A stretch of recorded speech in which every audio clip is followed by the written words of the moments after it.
ও মাই god, এই না হলে মুখ্যমন্ত্রী। এইবার রাজ্যে নিয়ে আসতে চলেছে ইউসিসি বিল, সাবধান হয়ে যান। আগামী সোমবার মাননীয় মুখ্যমন্ত্রী শুভেন্দু অধিকারী ইউসিসি বিলটা পাশ করাতে চলেছেন। উত্তরাখণ্ড, গুজরাট ও আসাম এখন আমাদের বাংলায় হতে চলেছে। আমাদের বাংলায় ইউসিসি বিলটা আসতে চলেছে। একটাই ভারতবর্ষে, একটাই নিয়ম, একটাই আইন হতে চলেছে।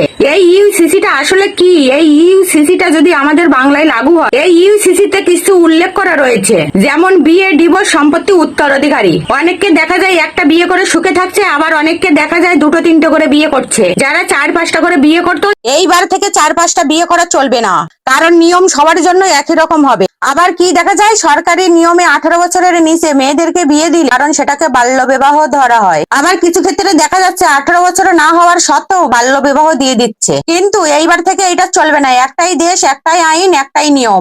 একটাই নিয়ম চালু থাকবে, কোনো ধর্ম বর্ণ নির্বিশেষে সকল ধর্মের মানুষের জন্য নিয়ম থাকবে একটাই। আমার তো মাননীয় মুখ্যমন্ত্রী শুভেন্দু অধিকারীর এই আইন খুব ভালো লেগেছে। আপনাদের কেমন লেগেছে কমেন্ট বক্সে লিখে যাবেন।